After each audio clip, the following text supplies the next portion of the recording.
Diffusée depuis le centre de conférence de Temple Square à Salt Lake City, voici la session du samedi après-midi de la 188e conférence générale d'octobre de l'Église de Jésus-Christ des Saints des Derniers Jours, avec des orateurs choisis parmi les autorités générales et les officiers généraux de l'Église. La musique de cette session sera interprétée par un chœur de missionnaires du Centre de formation des missionnaires de Provo, en Utah. Cette émission est diffusée à titre de service public par Bonneville Distribution. Toute reproduction, enregistrement, transcription ou autre utilisation de cette émission sans autorisation écrite est interdite. Dallin Oaks, premier conseiller dans la première présidence de l'Église, dirigera cette session.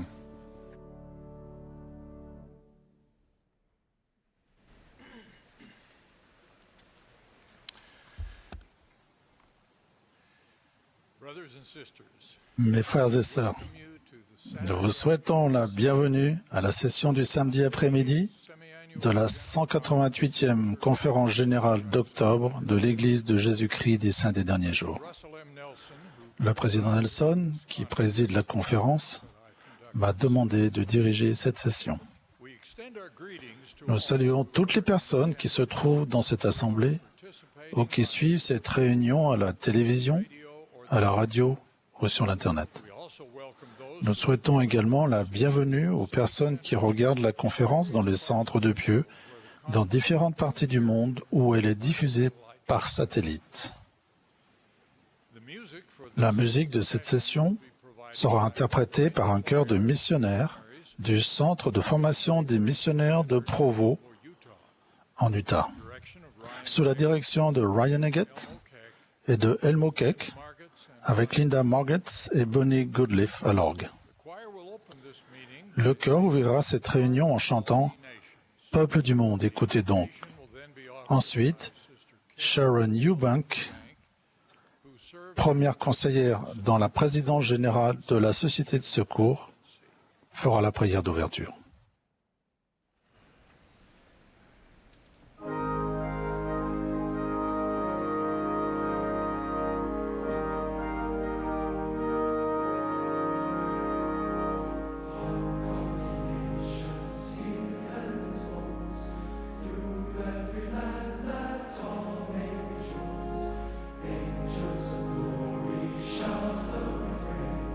Truth is restored again.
Cher Père Céleste, c'est avec une immense gratitude que nous nous rassemblons pour la conférence générale. Nous sommes tellement reconnaissants d'être dirigés par Président Nelson et par la première présidence et les 12. Nous sommes tellement reconnaissants pour Sœur Ballard et tout ce qu'elle a apporté, son mari. Nous te demandons d'être avec Président Ballard. Nous te demandons de nous donner de la foi et de la dévotion dans nos cœurs. Nous sommes tellement reconnaissants d'être chrétiens et membres de l'Église de Jésus-Christ des saints des derniers jours et d'être témoins de ton Fils devant le monde. Au nom de Jésus-Christ. Amen.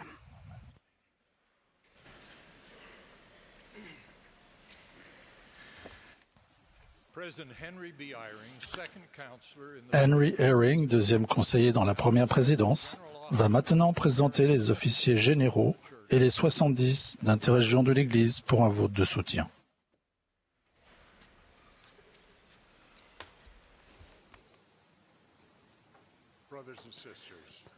Frères et sœurs, je vais maintenant présenter les autorités générales, les 70 d'interrégion et les présidences générales des auxiliaires de l'Église à votre vote de soutien. Il nous est proposé de soutenir Russell Marion Nelson comme prophète, voyant et révélateur et président de l'Église de Jésus-Christ des saints des derniers jours. Dallin Harris Oaks comme premier conseiller dans la première présidence et Henry Benyon Eyring comme deuxième conseiller dans la première présidence. Ceux qui sont d'accord peuvent le manifester. S'il y a des avis contraires, veuillez le manifester. Il nous est proposé de soutenir Dallin Harris Oaks comme président du Collège des 12 apôtres et Melvin Russell Ballard comme président suppléant du Collège des 12 apôtres. Que ceux qui sont d'accord le manifestent. S'il y a des avis contraires, veuillez le manifester. Il nous est proposé de soutenir en tant que membre du Collège des 12 apôtres M. Russell Ballard, Jeffrey R. Holland, Dieter F. Uchtdorf, David A. Bednar, Quentin L. Cook, D. Todd Christofferson, Neil L. Anderson, Ronald A. Rasband, Gary E. Stevenson, Dale G. Renland, Gerrit Walter Gong et Ulysse Suarez. Que ceux qui sont d'accord le manifestent. S'il y a des avis contraires, veuillez le manifester. Il nous est proposé de soutenir les conseillers dans la première présidence et les 12 apôtres comme prophètes, voyants et révélateurs. Que ceux qui sont d'accord le manifestent. Les avis contraires, s'il y en a, par le même signe. Il nous est proposé de soutenir Brooke B. P. Hayes, nouvellement appelé comme 70 autorités générales. Que ceux qui sont d'accord le manifestent. S'il y a des avis contraires, veuillez le manifester. Il nous est proposé de relever, en les remerciant pour leur service dévoué, Mervyn Arnold, Craig Cardon, Larry Echo Hawk, C. Scott Grow, Alan Packer, Gregory Schweitzer et Claudio Zivic de leur appel de 70 autorités générales et de leur octroyer le statut d'autorité générale émérite. Que ceux qui souhaitent se joindre à nous pour exprimer leur reconnaissance à ces frères pour leur service remarquable le manifestent. Il nous est proposé de relever les 70 d'interrégions suivantes. B. Sergio Arturnes, Alan C. Batt, R. Randall Bluth, Hans T. Bohm, Fernando E. Colorón, H. Marcus Marcelo Cardus, Paul R. Coward, Marion B. de Arcantonio, Robert A. Dryden, Daniel F. Dunnigan, Jeffrey D. Erickson, Mervyn C. Giddy, João Roberto Grau, Richard K. Hansen, Todd B. Hansen, Michael R. Jensen, Daniel W. Jones, Stephen O. Lang, Axel H. Limer, Tazaro Makasi, Alvin F. Meredith III, Adone S. Obando, Katsuyuko Atahara, Fred A. Parker, Jose C. Pineda, Gary S. Price, Miguel A. Reyes, Alfredo L. Salas, Netzahualcoyotl Salinas, Michael L. Southward, J. Lawrence Spackman, William H. Stoddard, Stephen E. Thompson, David J. Thompson, George D. Tobias, Jacques A. Von Rehen, Paul Eduardo Vicencio, Keith B. Walker, Daniel Yerniatiera. Que ceux qui souhaitent se joindre à nous pour exprimer leur reconnaissance à ces frères pour leur excellent service le manifestent. Il nous est proposé de soutenir les autres autorités générales, 70 interrégions et présidences générales d'auxiliaires actuelles. Que tous ceux qui sont d'accord le manifestent. Les avis contraires, s'il y en a, par le même signe. Nous invitons les personnes qui ont exprimé des avis contraires à prendre contact avec leur président de pieux. Frères et sœurs, nous vous remercions de votre foi et de vos prières en faveur des dirigeants de l'Église.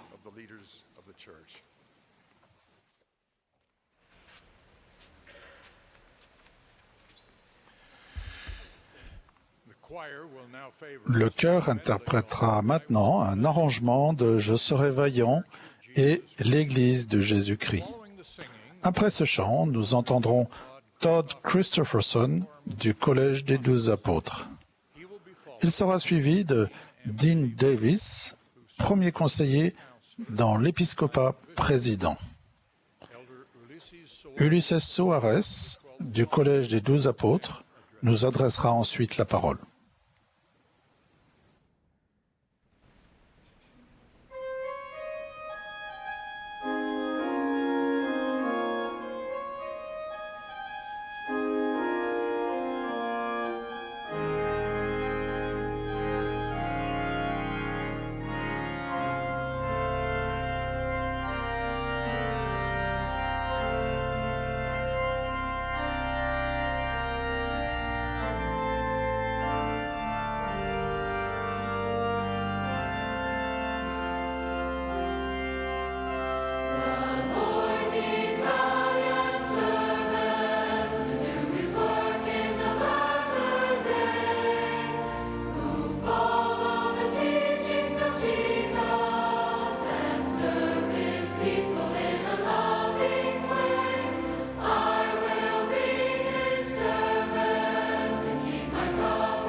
Merci, sœurs et elders, pour ces merveilleuses voix.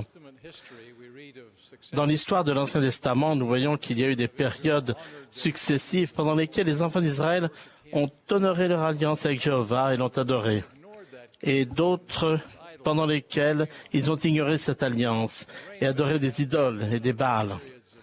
Le règne d'Achab était une de ces périodes d'apostasie dans le royaume du Nord, appelé Israël.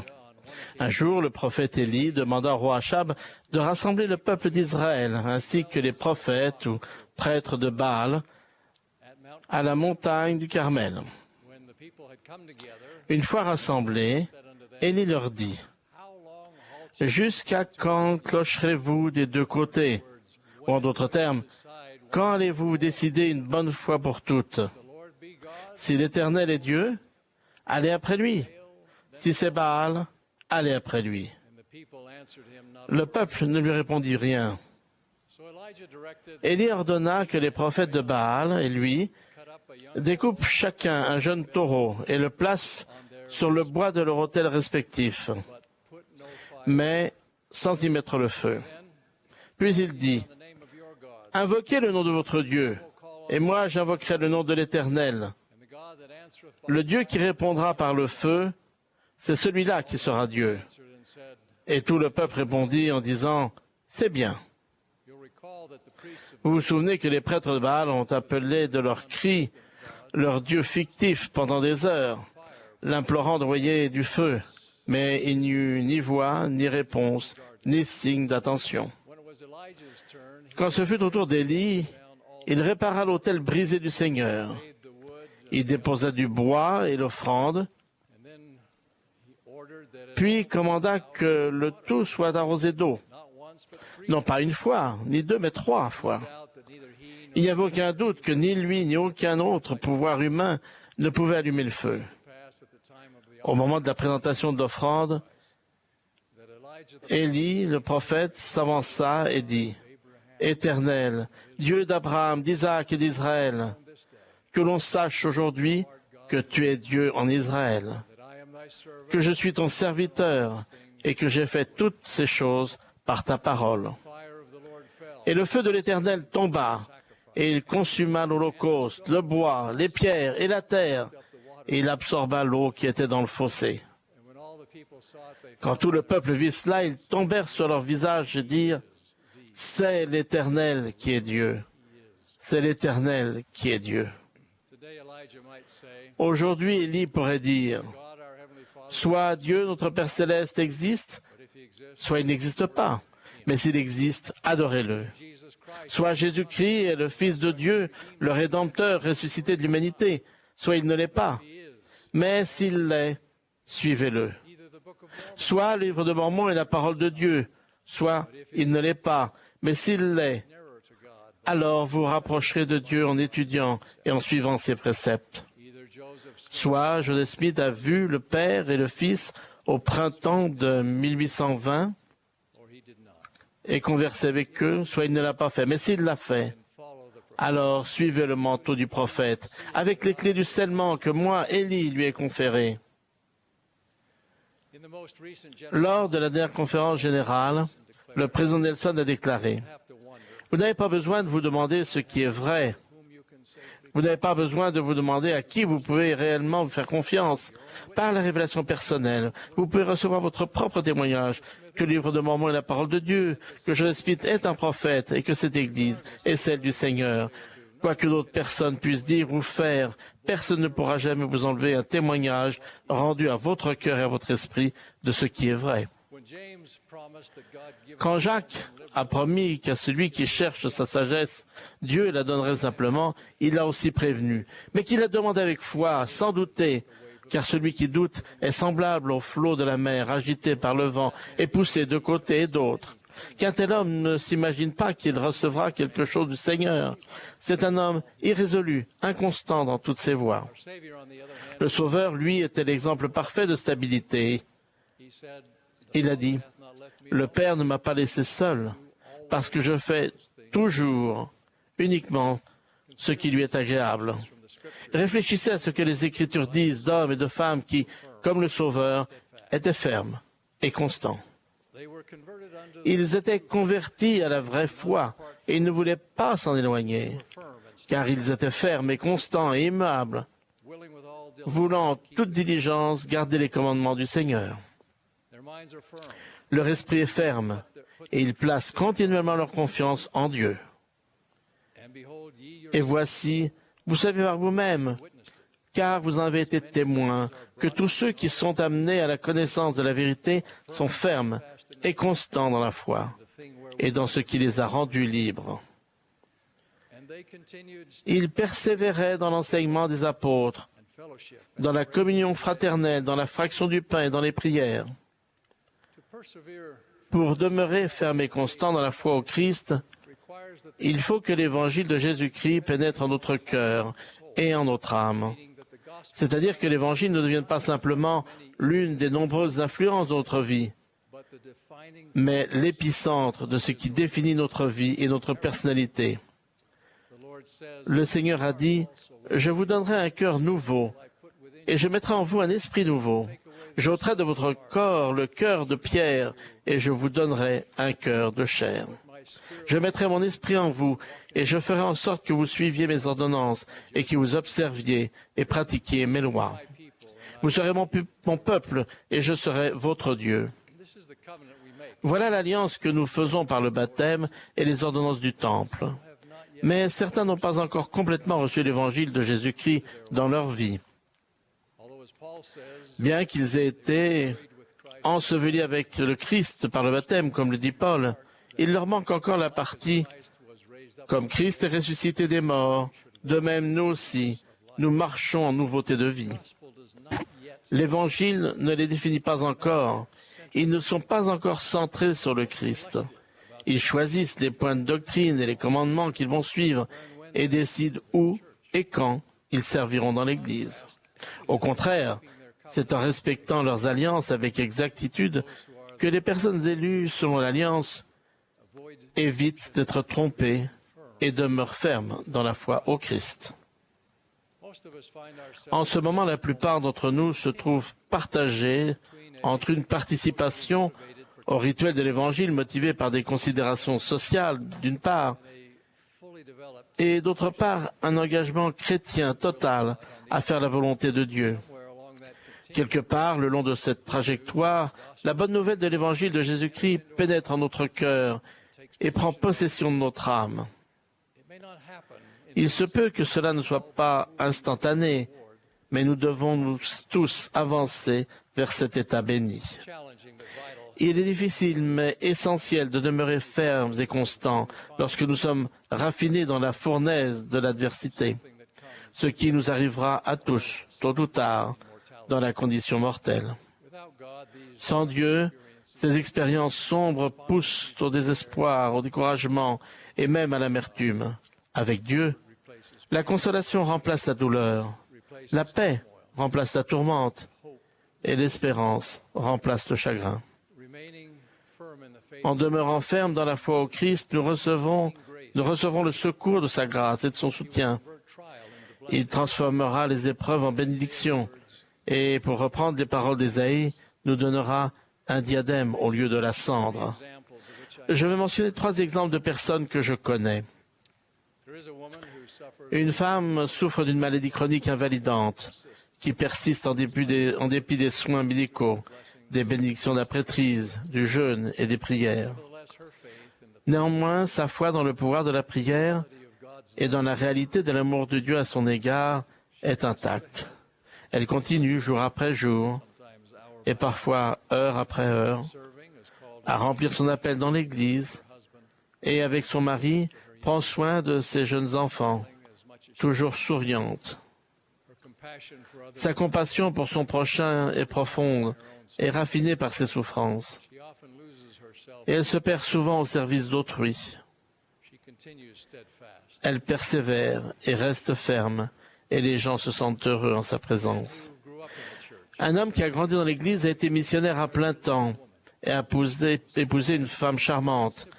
A été surpris quand certains de ses frères et sœurs ont commencé à critiquer l'Église et Joseph Smith, le prophète. Au bout de quelque temps, ils ont quitté l'Église et tenté de persuader de les suivre. Comme souvent dans ce genre de situation, ils l'ont bombardé d'articles, de podcasts et de vidéos réalisés par des détracteurs dont la plupart étaient eux-mêmes d'anciens membres de l'Église, devenus hostiles. Ils se sont moqués de sa foi, lui disant qu'il était naïf et avait été trompé. Il n'avait pas les réponses à toutes leurs allégations et sa foi a commencé à chanceler sous le poids de leurs oppositions acharnées. Il s'est demandé s'il devait arrêter d'aller à l'église. Il a parlé avec sa femme, il a parlé avec des gens en qui il avait confiance. Il a prié. En méditant, tandis qu'il était troublé, il s'est souvenu de moments où il avait ressenti le Saint-Esprit et avait reçu un témoignage de la vérité par l'Esprit. Il en a conclu. En toute honnêteté, je dois admettre que l'Esprit m'a touché plus d'une fois et que le témoignage de l'Esprit est réel. Il a retrouvé le bonheur et la paix, sentiment que partagent sa femme et ses enfants. Un mari et sa femme qui ont toujours suivi avec joie les conseils des apôtres étaient affligés par leur difficulté à avoir des enfants. Ils ont dépensé des sommes d'argent énormes pour s'attacher à l'aide de médecins compétents et au bout d'un moment, ils ont eu la bénédiction d'avoir un fils. Malheureusement, environ 1 an après sa naissance, le bébé a été victime d'un malencontreux accident qui l'a laissé dans un état de conscience altéré, avec graves lésions cérébrales. Il a reçu les meilleurs soins, mais les médecins ne peuvent toujours pas prédire l'évolution future de son état. L'enfant pour lequel ses parents avaient tant sacrifié et prié pour qu'il vienne au monde leur a en quelque sorte été enlevé et ils ne savent pas s'il leur sera rendu. Ils ont maintenant bien des difficultés à subvenir aux besoins essentiels de leur bébé, tout en s'acquittant de leurs autres responsabilités. En cette épreuve infiniment difficile, ils se sont tournés vers le Seigneur. Ils comptent sur le pain quotidien qu'il leur donne. Des amis et des parents compatissants les aident et ils reçoivent des bénédictions de la prêtrise qui les fortifient. Ils se sont rapprochés l'un de l'autre. Leur mariage est vraisemblablement plus fort et plus épanoui qu'auparavant. Le 23 juillet 1837, le Seigneur a donné une révélation à l'intention de Thomas B. Marsh, le président du Collège des 12 apôtres de l'époque. Elle dit ceci. « Prie pour tes frères des 12, avertis-les avec rigueur à cause de mon nom, qu'ils soient avertis pour leurs péchés. Sois fidèles devant moi à mon nom. Et lorsqu'ils auront été tentés et auront passé par beaucoup de tribulations, voici moi, le Seigneur, je les chercherai.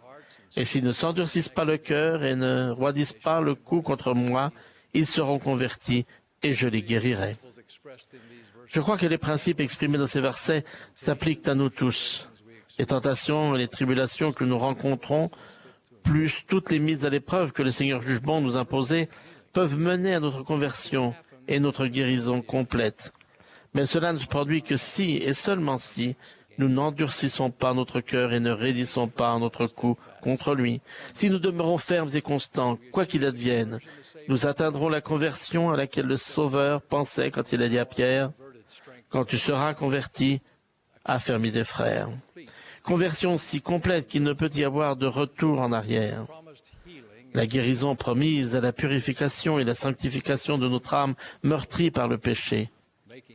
Elle nous sanctifie. Je me souviens du conseil que donnaient nos mères. « Mange tes légumes, c'est bon pour toi. » Nos mères ont raison. Et dans le contexte de la constance dans la foi, manger nos légumes, c'est prier constamment, nous faire quotidiennement un festin des Écritures, servir dans l'Église, aller aux réunions, prendre dignement la Sainte Seine chaque semaine, aimer notre prochain et prendre chaque jour notre croix dans l'obéissance à Dieu. Souvenez-vous toujours de la promesse des bonnes choses à venir, aujourd'hui et plus tard, pour qui est ferme et constant dans la foi au Christ. Souvenez-vous de la vie éternelle et de la joie des saints.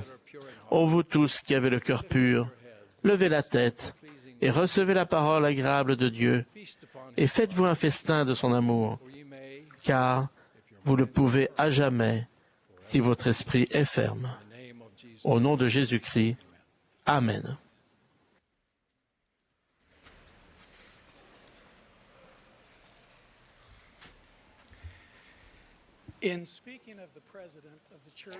En parlant du président de l'Église de Jésus-Christ des Saints des Derniers Jours, le Seigneur a déclaré, et de plus, le devoir du président de l'office de la haute prêtrise est de présider l'Église entière et d'être semblable à Moïse. Oui, d'être voyant, révélateur, traducteur et prophète, ayant tous les dons que Dieu confère au chef de l'Église.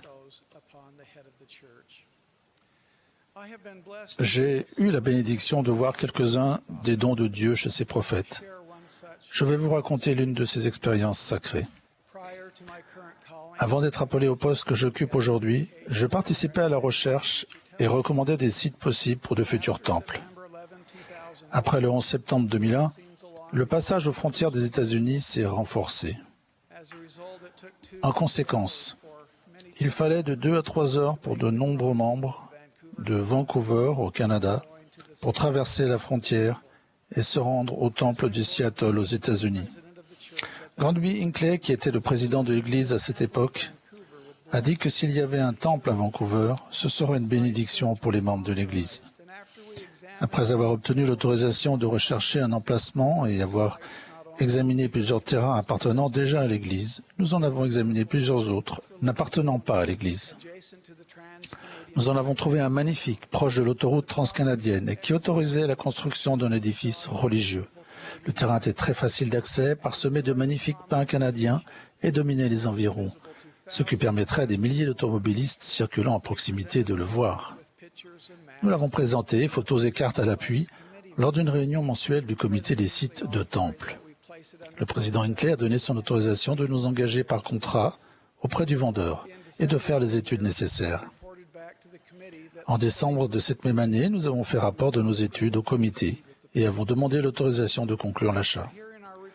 Après avoir écouté notre rapport, le président Hinckley a dit « J'ai le sentiment qu'il faut que je me rende sur le site. » Vers la fin du mois, 2 jours après Noël, je suis parti pour Vancouver avec le président Hinckley, le président Monson et Bill Williams, un des architectes des temples.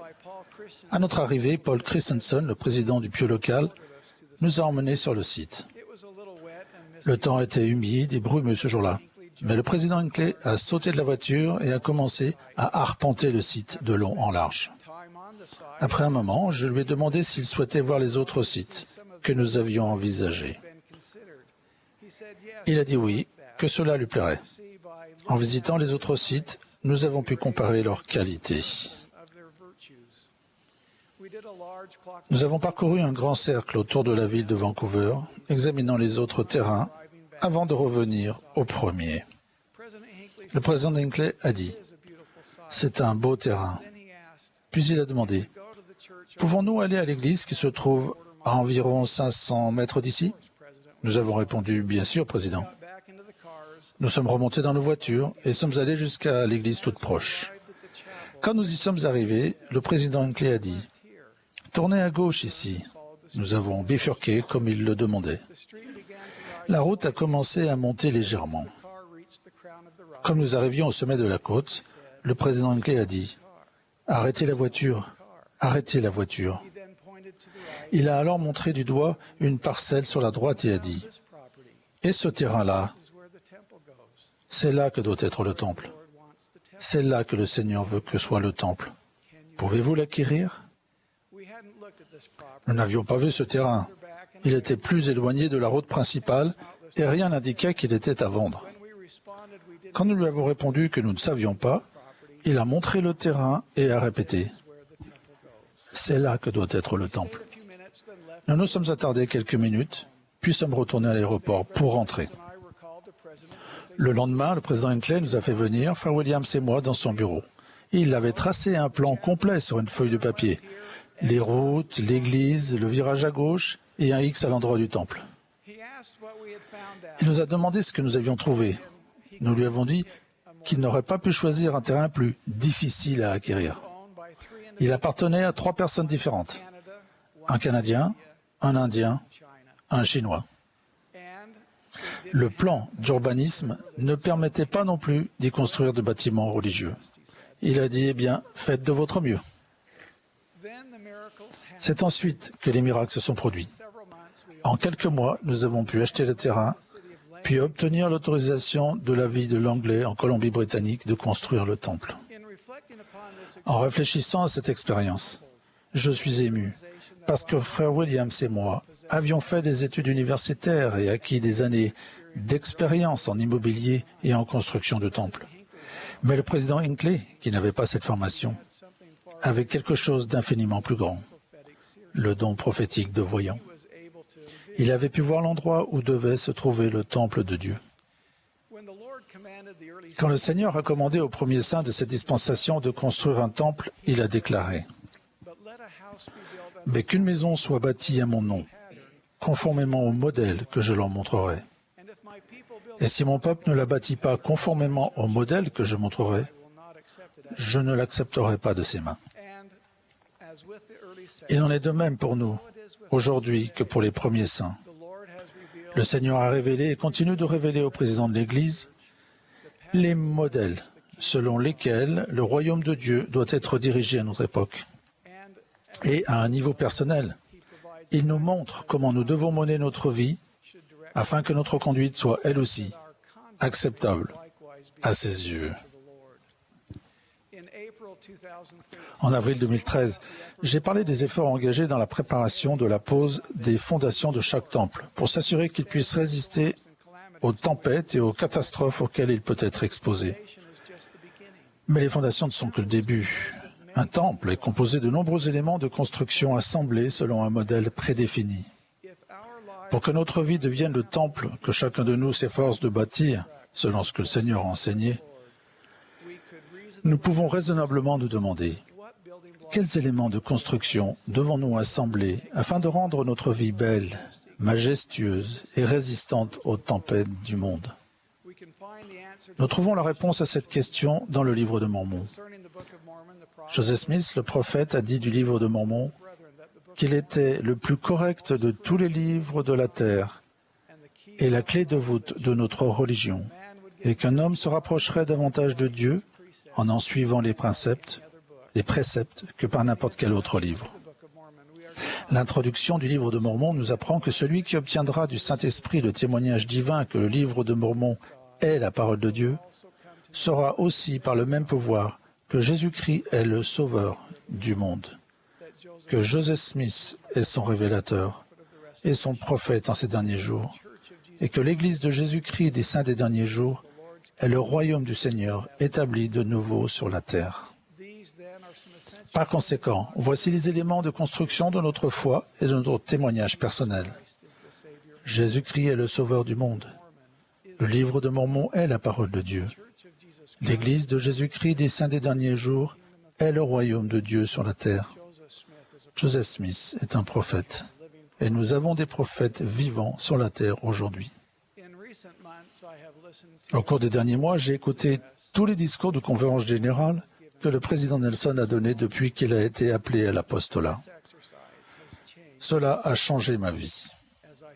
J'ai étudié 34 années de conseils choisis du président Nelson et y ai réfléchi, et des thèmes clairs et constants ont émergé de ces enseignements.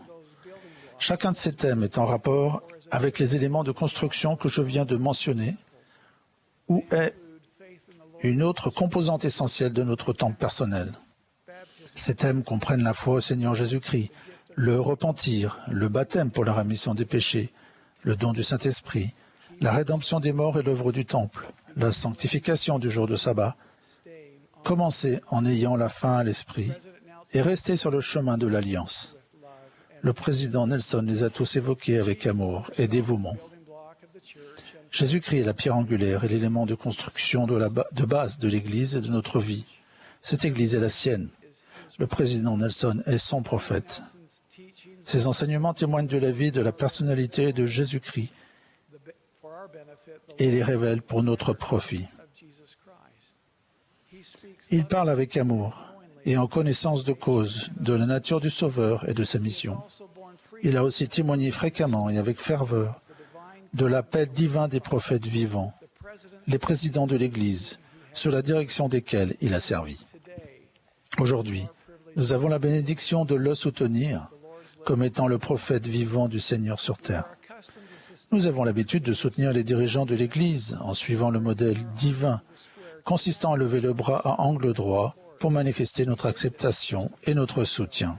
Nous venons exactement de le faire il y a quelques minutes. Mais un véritable soutien va bien au-delà de ce symbole physique. Comme le stipule Doctrine et Alliance 107-22, la première présidence doit être soutenue par la confiance, la foi et la prière de l'Église. Nous soutenons pleinement et sincèrement le prophète vivant lorsque nous acquérons l'habitude d'avoir confiance en ses paroles, d'avoir la foi d'agir en conséquence, puis de prier pour que le Seigneur le bénisse continuellement. Quand je pense au président Nelson, je trouve du réconfort dans les paroles du Seigneur qui disent « Si mon peuple veut écouter ma voix et la voix des serviteurs que j'ai nommés pour diriger mon peuple, voici, en vérité, je vous le dis, ils ne seront pas enlevés de leur place. » Si nous écoutons les prophètes vivants, il se produira dans notre vie des effets profonds qui la transformeront. Nous serons fortifiés, nous aurons plus d'assurance et de confiance. Nous entendrons la parole du Seigneur, nous ressentirons l'amour de Dieu, nous saurons comment diriger notre vie pour qu'elle ait un sens. J'aime et je soutiens le président Nelson et tous les autres frères qui ont été appelés comme prophètes, voyants et révélateurs.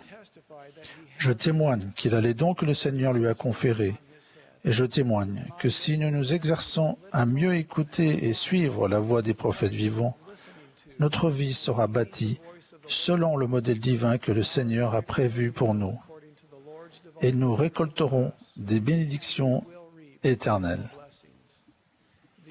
Cette invitation s'adresse à tout le monde. Venez écouter la voix d'un prophète. Oui, allez au Christ et vivez. Au nom de Jésus-Christ. Amen.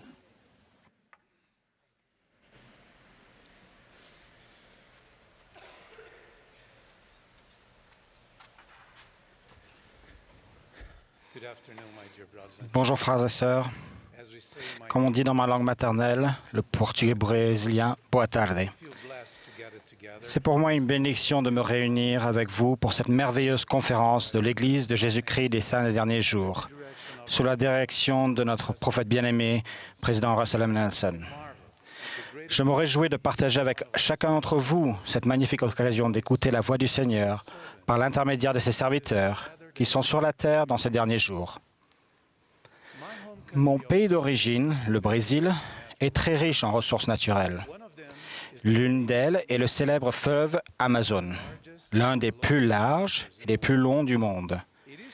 Il est constitué de deux rivières distinctes, le Rio Silomoes et le Rio Negro.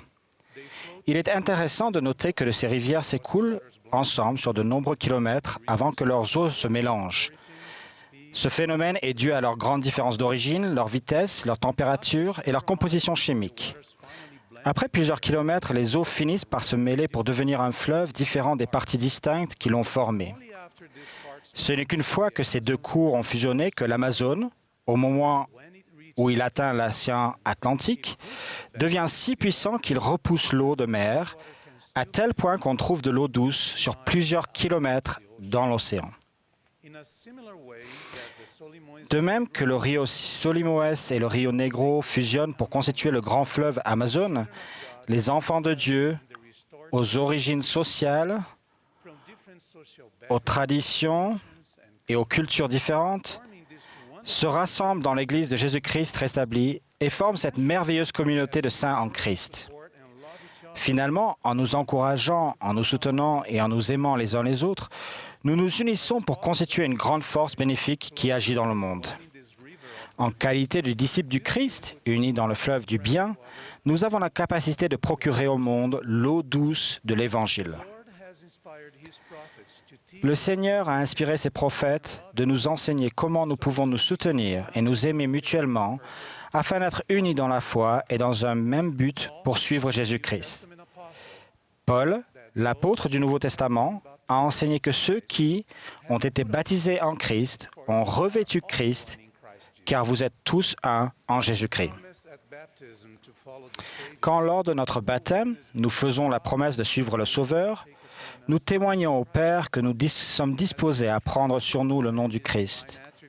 En nous efforçant d'acquérir ses attributs divins, nous devenons différents grâce à l'expiation du Christ. Le Seigneur et notre amour pour tous grandit naturellement. Nous éprouvons un intérêt sincère pour le bien-être et le bonheur de chacun. Nous nous voyons comme des frères et sœurs, des enfants de Dieu aux origines, aux qualités et au potentiel divin. Nous désirons nous soucier et porter les fardeaux les uns des autres. C'est ce que Paul a décrit comme la charité. Mormon, prophète du livre de Mormon, l'a décrit comme étant l'amour pur du Christ, qui est la plus sublime, la plus noble et la plus puissante des formes d'amour. Notre prophète actuel, président Russell M. Nelson, a récemment décrit le service pastoral comme étant une manière de manifester cet amour pur du Christ, comme une manière plus ciblée et plus sainte d'aimer et de nous soucier des autres de la manière du Sauveur. Examinons ce principe d'aimer et de se soucier des autres à la manière du Sauveur pour encourager, aider et soutenir les convertis récents et les personnes qui commencent à montrer de l'intérêt en assistant aux réunions de l'Église. Lorsque ces nouveaux amis quittent le monde et embrassent l'Évangile de Jésus-Christ en se joignant à son Église, ils deviennent ses disciples et naissent de nouveau par lui. Ils laissent derrière eux un monde qui leur est familier et ils choisissent de suivre Jésus-Christ avec une ferme intention de cœur, se joignant à un nouveau fleuve semblable au puissant Amazone, un fleuve qui constitue une vaillante force de bien et de justice, qui coule vers la présence de Dieu. L'apôtre Pierre les a décrits comme étant une race élue, un sacerdoce royal, une nation sainte, un peuple acquis. En se fondant dans ce nouveau fleuve qui leur est inconnu, ces nouveaux amis peuvent se sentir un peu perdus au début et se trouvent à se mêler aux eaux d'un fleuve qui a sa propre origine, sa propre température et sa propre composition chimique. Un fleuve qui possède ses propres traditions, sa culture et son vocabulaire. Leur nouvelle vie en Christ peut leur paraître écrasante. Réfléchissez un moment à ce qu'ils peuvent ressentir quand ils entendent pour la première fois les expressions « soirée familiale »,« CEJ »,« dimanche de jeûne »,« baptême pour les morts »,« triptyque », etc. On voit facilement pourquoi ils pourraient avoir l'impression de ne pas être à leur place. Dans ce genre de situation, ils pourraient se demander « ai-je ma place ici ? Est-ce que je ne détonne pas dans l'Église de Jésus-Christ des 5 derniers jours? L'Église a-t-elle besoin de moi? Vais-je me faire de nouveaux amis disposés à m'aider et à me soutenir? » Mes chers amis, dans ces moments-là, ceux d'entre nous qui se situent à des étapes différentes du long du voyage du disciple doivent tendre une main chaleureuse et amicale à nos nouveaux amis, les accepter tels qu'ils sont et les aider, les aimer et les intégrer dans leur vie. Tous ces nouveaux amis sont de précieux fils et filles de Dieu. Nous ne pouvons nous permettre d'en perdre un seul, car, de même que le fleuve Amazone dépend de ses affluents qui l'alimentent, de même nous avons besoin d'eux autant qu'ils ont besoin de nous pour devenir une grande force bénéfique dans le monde. Nos nouveaux amis apportent avec eux les talents que Dieu leur a confiés, leur motivation et leur bonté, leur enthousiasme pour l'Évangile peut être contagieux et nous aider ainsi à vivifier notre témoignage. Ils apportent aussi de nouvelles perspectives à la compréhension que nous avons de la vie et de l'Évangile. On nous enseigne depuis longtemps comment nous pouvons aider nos amis à se sentir utiles, aimés et les bienvenus au sein de l'Église de Jésus-Christ rétabli. Ils ont besoin de 3 choses afin de rester forts et fidèles durant toute leur vie. Premièrement, ils ont besoin de frères et sœurs dans l'Église qui s'intéressent sincèrement à eux, des amis fidèles et loyaux vers lesquels ils peuvent constamment se tourner, qui marcheront à leur côté et qui répondront à leurs questions. En tant que membres, nous devrions toujours être attentifs aux nouveaux visages qui assistent aux activités et aux réunions de l'Église, et ce, quelles que soient nos responsabilités. nos tâches ou nos préoccupations. C'est en faisant des choses simples que nous permettrons à nos nouveaux amis de se sentir bien accueillis et à l'aise dans l'Église. Les saluer chaleureusement, leur sourire sincèrement, nous asseoir à côté d'eux pendant la réunion, les présenter aux autres membres. Tout cela dans le but de les aider à se sentir acceptés, aimés et les bienvenus. En ouvrant notre cœur à nos nouveaux amis de cette façon, nous agissons envers eux à la manière du Sauveur. En prenant soin d'eux à la manière du Sauveur, ils n'auront pas l'impression d'être des étrangers dans nos portes. Ils trouveront leur place et se feront de nouveaux amis. Et plus important encore, ils ressentiront l'amour du Sauveur grâce à l'attention sincère que nous leur apportons. Deuxièmement, les nouveaux amis ont besoin d'une tâche, d'une occasion de servir. Le servir est l'un des plus grands dons de l'Église de Jésus-Christ des 5 derniers jours. C'est le processus par lequel notre foi peut être fortifiée. Chaque nouvel ami mérite d'avoir cette occasion. Bien que l'évêque et le conseil de paroisse aient la responsabilité directe de proposer un appel à servir aux membres peu après leur baptême, rien ne nous empêche d'inviter nos nouveaux amis à nous aider à servir les autres de façon informelle ou par le biais de projets de service. Troisièmement, les nouveaux amis doivent être nourris de la bonne parole de Dieu. Nous pouvons les aider à aimer et à connaître les Écritures en les lisant et en discutant avec eux des enseignements qu'elles renferment, en décrivant le contexte des récits et en expliquant les mots difficiles. Nous pouvons aussi leur enseigner comment être guidés personnellement grâce à l'étude régulière des Écritures. De plus, nous pouvons nous rapprocher de nos amis en allant chez eux ou en les invitant chez nous en dehors de nos réunions et activités d'Église habituelles et les aider à se fondre dans le puissant fleuve de la communauté de saints. Conscients des ajustements que nos nouveaux amis doivent faire et des difficultés qu'ils rencontrent en devenant membres de la famille de Dieu, autrement dit nos frères et sœurs, nous pouvons leur raconter comment nous avons surmonté les mêmes difficultés. Cela leur permettra de savoir qu'ils ne sont pas seuls et que Dieu les bénira s'ils exercent leur foi en ses promesses. Quand le rio Solimões et le rio Negro fusionnent, l'Amazone devient un fleuve puissant et fort. De la même manière, quand nos amis et nous nous unissons véritablement, l'Église de Jésus-Christ rétablie devient encore plus forte et plus solide. Ma chère femme, Rosanna et moi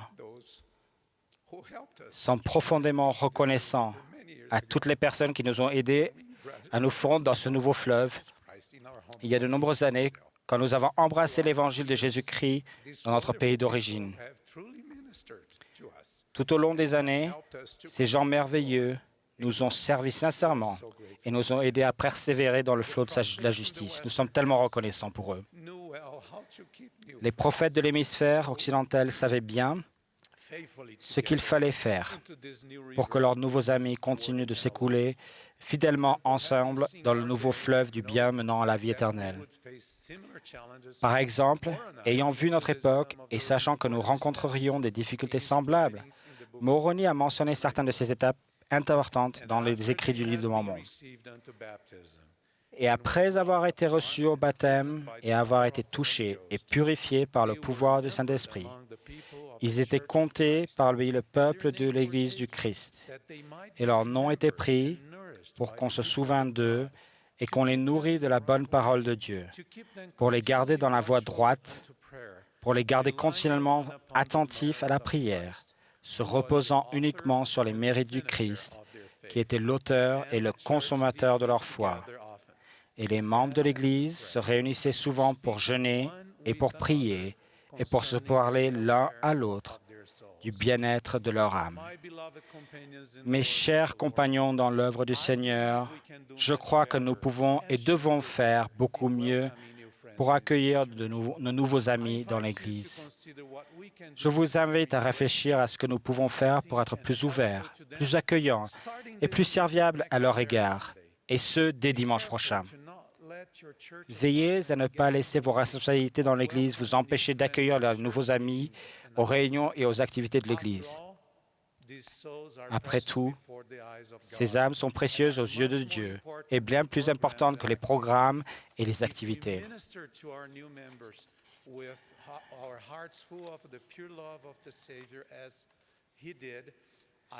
Je vous promets que si nous servons nos nouveaux amis le cœur rempli d'amour pur à la manière du Sauveur en son nom, il nous aidera dans nos efforts. Si nous servons fidèlement les autres comme le Sauveur l'a fait, nos nouveaux amis obtiendront le soutien nécessaire pour devenir forts, engagés et fidèles jusqu'à la fin.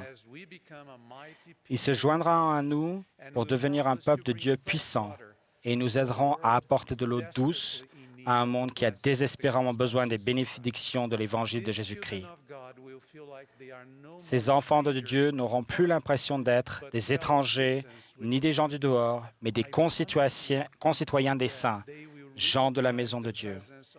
Je vous promets qu'ils reconnaîtront la présence du Sauveur dans son Église.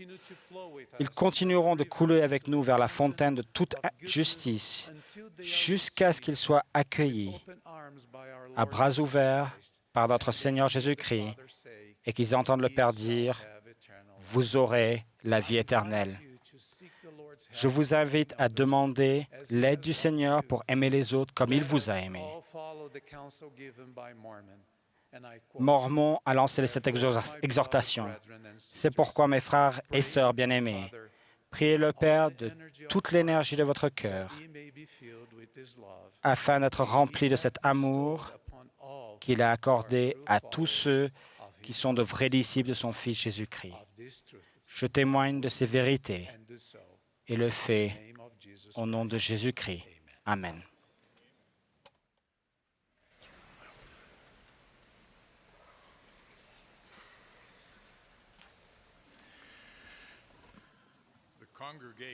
L'Assemblée se joindra maintenant au chœur pour chanter « Appelé à servir », numéro 160 dans le recueil de cantiques.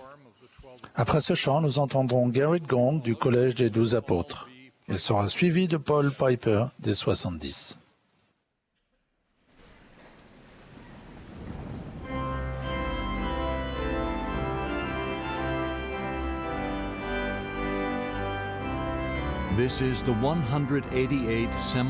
Vous assistez à la 188e conférence générale d'octobre de l'Église de Jésus-Christ des Saints des Derniers Jours.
Chers frères et sœurs, n'est-ce pas merveilleux de recevoir du ciel la révélation continue par l'intermédiaire du président Nelson et de nos dirigeants de l'Église qui nous invitent à adopter une manière nouvelle et plus sainte de vivre dans notre foyer et à l'Église et de le faire de tout notre cœur, de tout notre esprit, de toutes nos forces. Vous est-il arrivé déjà de faire une chose pour laquelle vous vous êtes senti pris au dépourvu ou incompétent, mais d'avoir été béni pour avoir essayé? Ça m'est arrivé. Voici un exemple. Il y a quelques années, Richard G. Scott du Collège des 12 Apôtres m'a gentiment demandé « Garrett, voudriez-vous faire de l'aquarelle avec moi ?» Frère Scott m'a dit que la peinture l'aidait à observer, à créer. Il a écrit « Essayez d'être créatif, même si les résultats sont modestes. La créativité peut susciter un esprit de gratitude pour la vie et pour les talents que le Seigneur nous a donnés. Si vous choisissez avec sagesse, cela ne vous prendra pas nécessairement beaucoup de temps. » Henry B. Eyring dit que ses méditations artistiques sont motivées par un sentiment d'amour, notamment, je cite, « l'amour du Créateur, qui attend de ses enfants qu'ils deviennent comme lui, qu'ils créent et construisent. » Fin de citation. L'œuvre créatrice du président Eyring offre une perspective unique et spirituelle du témoignage et de la foi. Les œuvres d'art de Boyd K. Packer illustrent un message fondamental de l'Évangile. Dieu est le créateur du ciel, de la terre et de tout ce qui s'y trouve, que la nature témoigne de cette création divinement dirigée et qu'il y a une totale harmonie entre la nature, la science et l'Évangile de Jésus-Christ. Fin de citation. Alma a dit « Tout montre qu'il y a un Dieu. » Les enfants de la primaire chantent. Quand j'entends l'oiseau chanter dans les bois, quand je vois le bleu du ciel, je suis très heureux de ce monde si beau que le Seigneur a créé pour moi. Victor Hugo a dit, je cite, « Il y a entre les êtres et les choses des relations de prodige, dans cet inépuisable ensemble de soleil à pucerons. Tous les oiseaux qui volent ont à la patte le fil de l'infini. Une nébuleuse est une fourmilière d'étoiles. » Fin de citation. Cela nous ramène à l'invitation de Frère Scott. J'ai répondu, Frère Scott, j'aimerais devenir plus observateur et plus créatif. Je me réjouis à l'idée que notre Père Céleste peint avec des volutes de nuages et toutes les nuances du ciel et de l'eau. Mais j'ai alors marqué un long silence. Frère Scott, je n'ai aucun talent pour l'aquarelle. J'ai bien peur que vous soyez déçu en essayant de me l'enseigner. Il a souri et nous avons convenu d'un rendez-vous. Le jour J, il avait préparé les feuilles, la peinture et les pinceaux. Il a tracé quelques contours et mouillé le papier pour moi. Nous avons pris comme modèle sa magnifique aquarelle intitulée « Feu de camp au crépuscule ».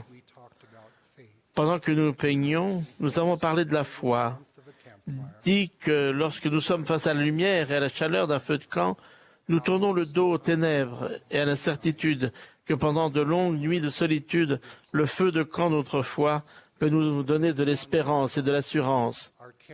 Puis vient l'aube.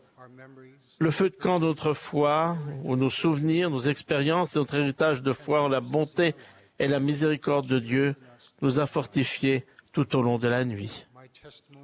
Mon témoignage est que, pour qui la recherche, l'accepte et vit pour elle, la foi naîtra ou renaîtra, parfois graduellement.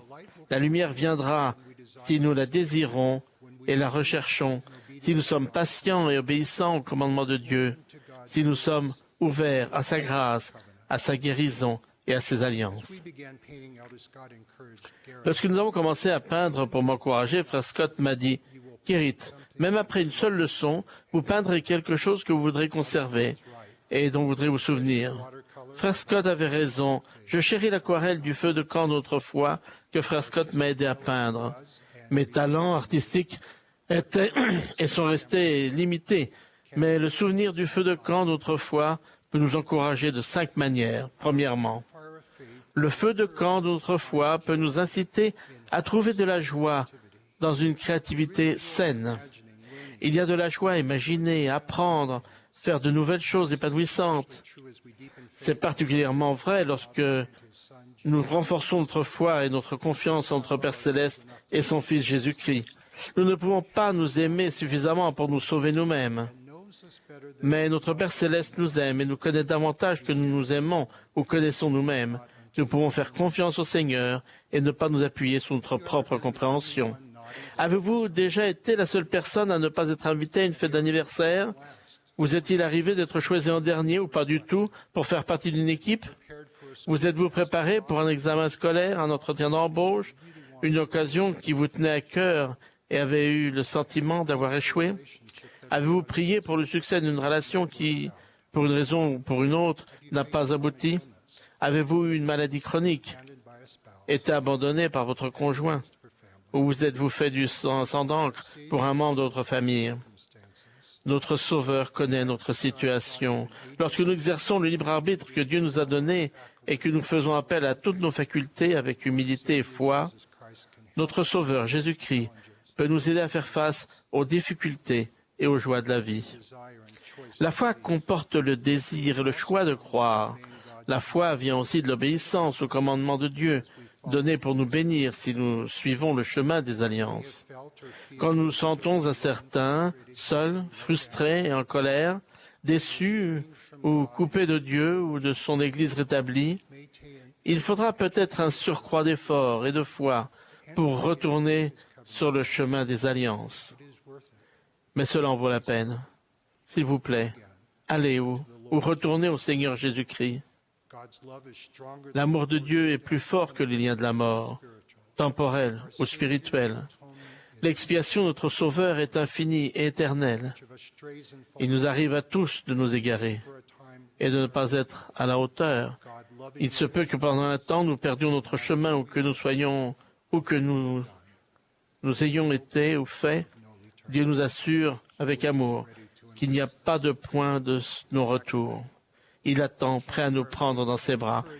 Deuxièmement, le feu de camp de notre foi peut nous pousser à trouver de nouvelles façons de servir, plus élevées, plus saintes et davantage remplies de l'esprit. C'est ce qui suscite les miracles et les bénédictions de l'appartenance à l'alliance dans laquelle nous sentons l'amour de Dieu et cherchons à servir les autres dans ce même esprit. Récemment, Sir Gong et moi avons fait la connaissance d'un père et de sa famille qui ont eu la bénédiction d'un frère de la prêtrise fidèle, demandait à l'évêque s'il pouvait faire équipe avec le père de famille pour des visites d'enseignement. Le père n'était pas pratiquant ni intéressé par l'enseignement au foyer.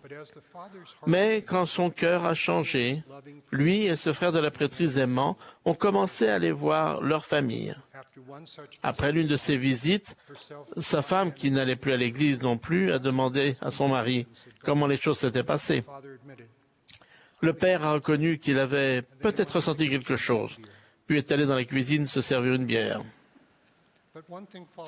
Mais une chose en a entraîné une autre. Des expériences touchantes, le service pastoral qu'il a rendu, le changement de cœur, les cours de préparation au temple, l'assistance à l'église, le scellement en famille dans le temple sacré. Imaginez la reconnaissance des enfants et des petits-enfants envers leur père et leur mère, et envers le frère de service pastoral, venu en ami et qui a fait équipe avec leur père pour aimer et servir les autres. Troisième feu de camp d'encouragement à la foi. Les joies et les bénédictions créatives de l'Évangile se manifestent lorsque nous efforçons d'aimer le Seigneur et notre prochain de tout notre cœur et de toute notre âme. Les Écritures nous invitent à déposer tout ce que nous sommes et devenons sur l'autel de l'amour et du service. Dans l'Ancien Testament, le Deutéronome nous enjoint. Tu aimeras l'Éternel ton Dieu de tout ton cœur, de toute ton âme et de toute ta force. Josué lance cette exhortation. Aimez l'Éternel votre Dieu, marchez dans toutes ses voies, gardez ses commandements, attachez-vous à lui et servez-le de tout votre cœur et de toute votre âme. Dans le Nouveau Testament, notre Sauveur rappelle les deux grands commandements. Tu aimeras le Seigneur ton Dieu de tout ton cœur, de toute ton âme, de toute ta force et de toute ta pensée et ton prochain comme toi-même. Dans le livre de Mormon, autre témoignage de Jésus-Christ, on nous dit que le roi Benjamin a œuvré de toute la puissance de son corps et des facultés de toute son âme et a établi la paix dans le pays. Dans les doctrines d'alliance, comme le savent tous les missionnaires, le Seigneur nous demande de le servir de tout notre cœur, de tout notre pouvoir, de tout notre esprit et de toutes nos forces. Lorsque les saints sont entrés dans le comté de Jackson, le Seigneur leur a commandé de sanctifier le jour du sabbat en l'aimant, lui, leur Dieu, de tout leur cœur, de tout leur pouvoir, de tout leur esprit et de toute leur force, et de le servir au nom de Jésus-Christ. Nous nous réjouissons de l'invitation de consacrer toute notre âme à chercher des manières plus élevées, plus saintes, d'aimer Dieu et notre prochain, et de fortifier notre foi en notre Père céleste et en Jésus-Christ dans notre cœur, dans notre foyer et à l'Église. Quatrièmement, le feu de camp de notre foi nous encourage à établir des traditions justes qui approfondissent notre foi et notre spiritualité. Ces habitudes saintes, ces traditions justes ou ces modèles de piété peuvent inclure la prière, l'étude des Écritures, le jeûne, le souvenir du Sauveur et de nos alliances par l'ordonnance de la Sainte Seine, la transmission des bénédictions d'Évangile par l'œuvre missionnaire, celle du temple et de l'histoire familiale et d'autres actes de service en tenant un journal personnel inspirant, etc. Lorsque les traditions justes et les aspirations spirituelles se rejoignent, le temps et l'éternité s'unissent. Nous recevons lumière et vie spirituelle par une pratique religieuse régulière qui nous rapproche de notre Père céleste et de notre Sauveur Jésus-Christ. Lorsque nous aimons l'esprit et la lettre de la loi, les choses de l'éternité peuvent se distiller sur notre âme comme la rosée des cieux. Par l'obéissance et une eau vive rafraîchissante au quotidien, nous trouvons des réponses, la foi et la force d'affronter les difficultés et de saisir les possibilités de tous les jours avec patience, perspective et joie. Cinquièmement, lorsque nous perpétuons les meilleures traditions connues tout en cherchant des manières nouvelles et saintes d'aimer Dieu, d'aider les autres et nous-mêmes à le rencontrer, le feu de camp de notre foi peut nous encourager à nous souvenir que la perfection est en Christ, pas en nous-mêmes, ni dans la façon dont le monde la conçoit. Les invitations de Dieu sont pleines d'amour et de potentiel parce que Jésus-Christ est le chemin, la vérité et la vie. À qui se sent accablé par les fardeaux, il dit « Venez à moi » et à qui va à lui, il fait la promesse suivante « Je vous donnerai du repos ». Venez au Christ et soyez rendus parfaits en lui. Aimez Dieu de tout votre pouvoir, de toute votre pensée, de toute votre force. Alors sa grâce vous suffit, afin que par sa grâce, vous soyez parfaits dans le Christ. Dans l'assurance que par sa grâce, nous pouvons être parfaits dans le Christ, se trouve aussi le réconfort, la paix et la promesse que nous pouvons continuer à avancer avec foi au Seigneur et confiance en lui, même lorsque rien ne va comme nous l'espérons, comme nous l'attendons, peut-être comme nous le méritons, sans qu'il y ait de faute de notre part, même après avoir fait notre mieux. À divers moments et à divers égards, nous nous sentons tous incompétents, peu sûrs de nous et peut-être indignes, mais lorsque nous efforçons fidèlement d'aimer Dieu et de servir nos semblables, nous pouvons sentir de façon nouvelle et plus sainte l'amour de Dieu et l'inspiration nécessaire pour eux et pour nous-mêmes. Notre Sauveur nous encourage avec compassion et nous promet que nous pouvons marcher résolument, avec constance dans le Christ, ayant une espérance d'une pureté parfaite et l'amour de Dieu et de tous les hommes. La doctrine du Christ, l'expiation de notre Sauveur et notre engagement total à suivre le chemin des alliances peuvent nous aider à connaître ces vérités et contribuer à nous rendre libres. Je témoigne que la plénitude de son évangile et de son plan du bonheur sont rétablis et enseignés dans l'Église de Jésus-Christ des saints des derniers jours, dans les Saintes Écritures et par les prophètes, depuis Joseph Smith jusqu'à Russell M. Nelson aujourd'hui. Je témoigne que son chemin des alliances mène au plus grand don que nous a promis notre Père céleste aimant. Vous aurez la vie éternelle. Puissent ces bénédictions et une joie durable être nôtre lorsque nous réchauffons notre cœur, notre espérance et notre engagement au feu de camp de notre foi. C'est là ma prière, au nom sacré de Jésus-Christ. Amen.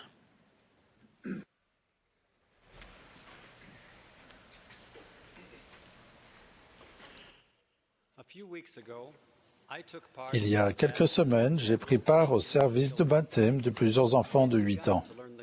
Ils avaient commencé à apprendre l'évangile de Jésus-Christ auprès de leurs parents et de leurs instructeurs. La semence de leur foi en lui avait commencé à pousser. Maintenant, ils voulaient le suivre dans les eaux du baptême afin de devenir membres de son Église rétablie. En les voyant pleins d'impatience, je me suis demandé à quel point ils comprenaient l'un des aspects importants de leur alliance du baptême. Prendre sur eux le nom de Jésus-Christ. Dès le commencement, Dieu a affirmé la prééminence du nom de Jésus-Christ dans son plan pour nous. Un ange enseigna à notre père Adam, « Tu feras tout ce que tu fais au nom du Fils, tu te repentiras et invoqueras dorénavant Dieu au nom du Fils. »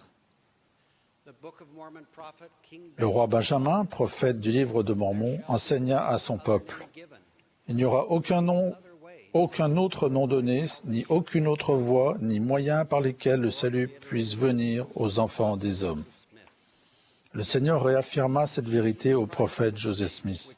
« Voici Jésus-Christ est le nom qui est donné par le Père, et il n'y a aucun autre nom qui a été donné par lequel l'homme puisse être sauvé. » À notre époque, Dallin H. Oaks a enseigné que les gens qui mettent leur foi dans le nom sacré de Jésus-Christ et contractent son alliance peuvent avoir droit au sacrifice expiatoire de Jésus-Christ.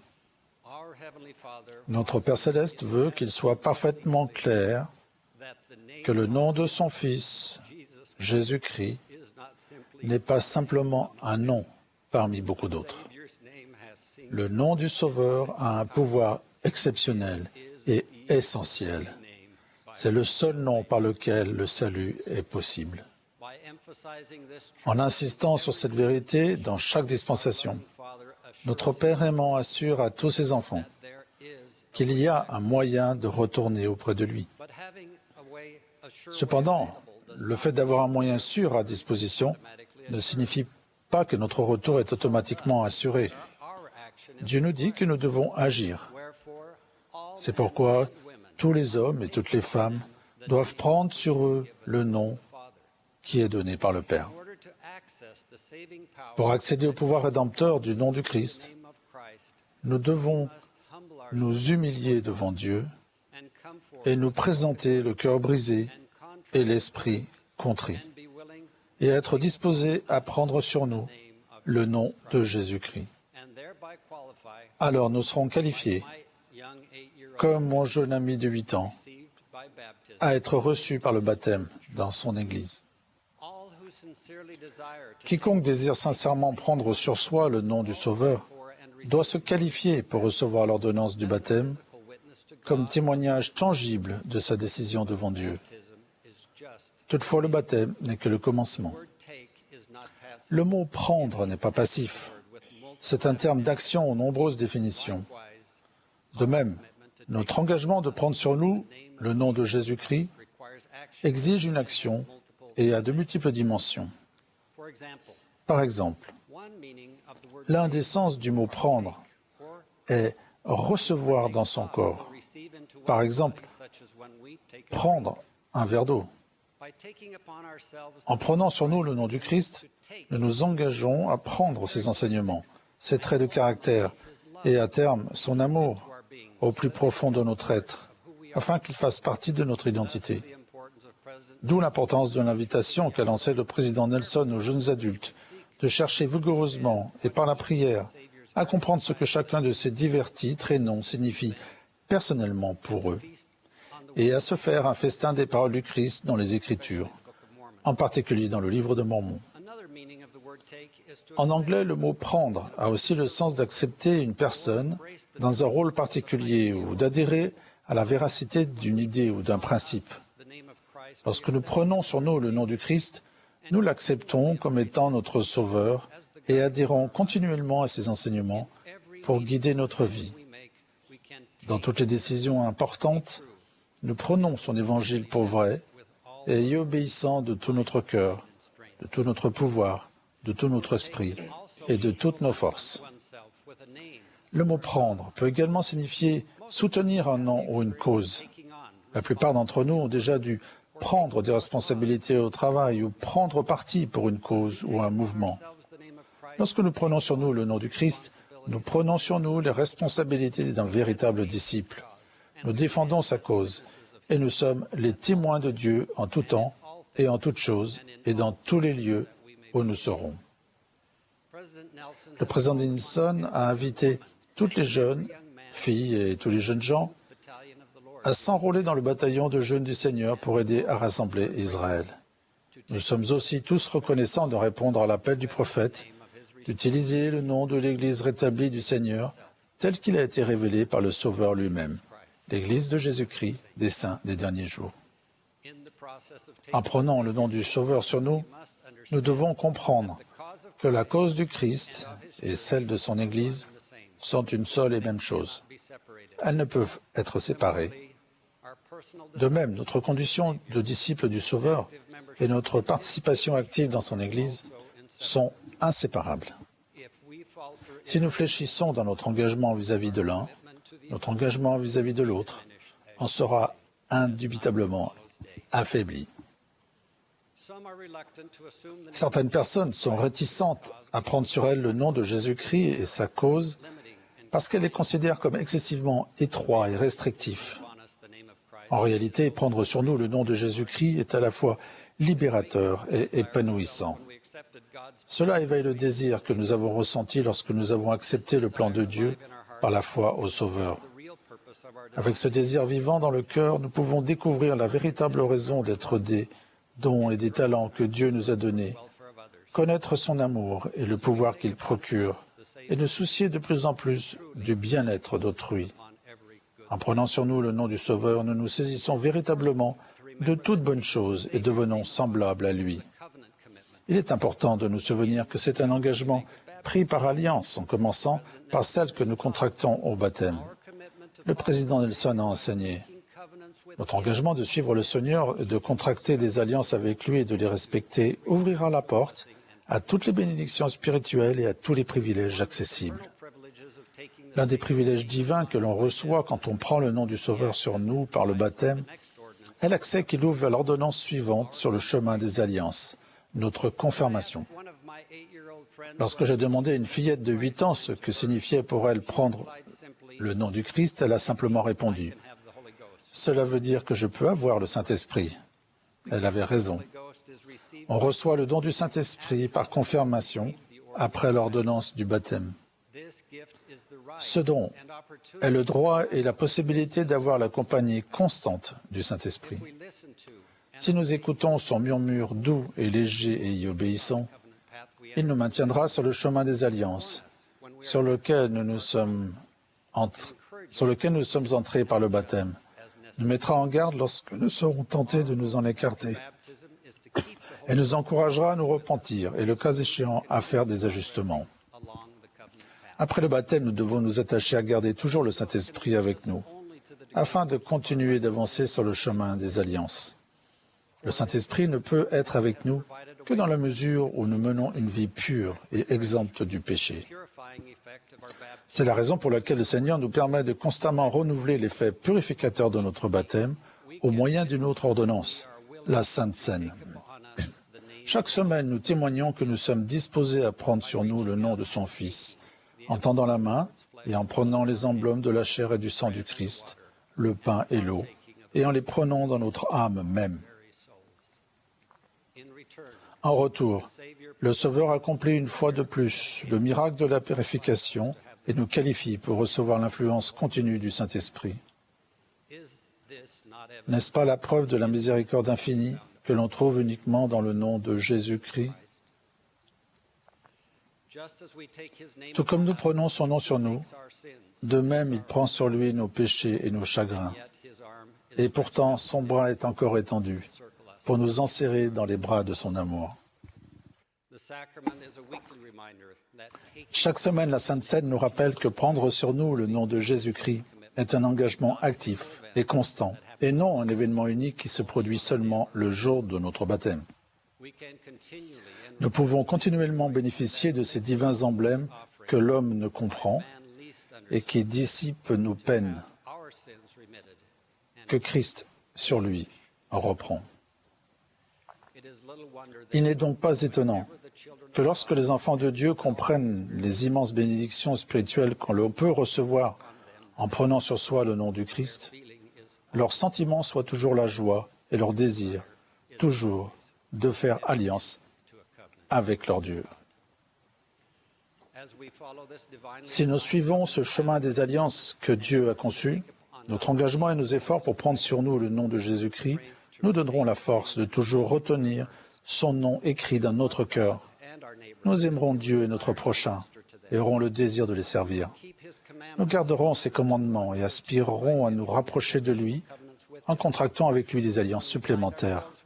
Lorsque nous nous sentirons faibles et incapables d'agir conformément à nos désirs justes, nous implorerons pour avoir la force qui ne vient que par le nom du Seigneur. Elle viendra à notre aide.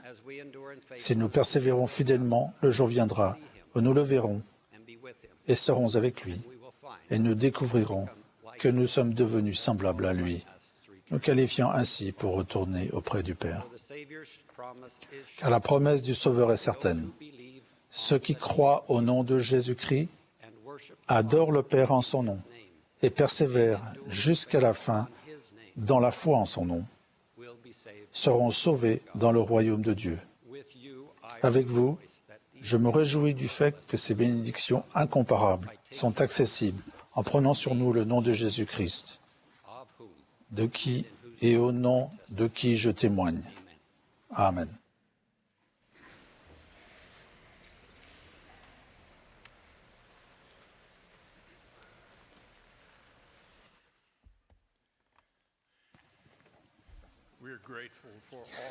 Nous sommes reconnaissants à toutes les personnes qui se sont adressées à nous cet après-midi et de la belle musique qui a été interprétée par ce chœur de missionnaires.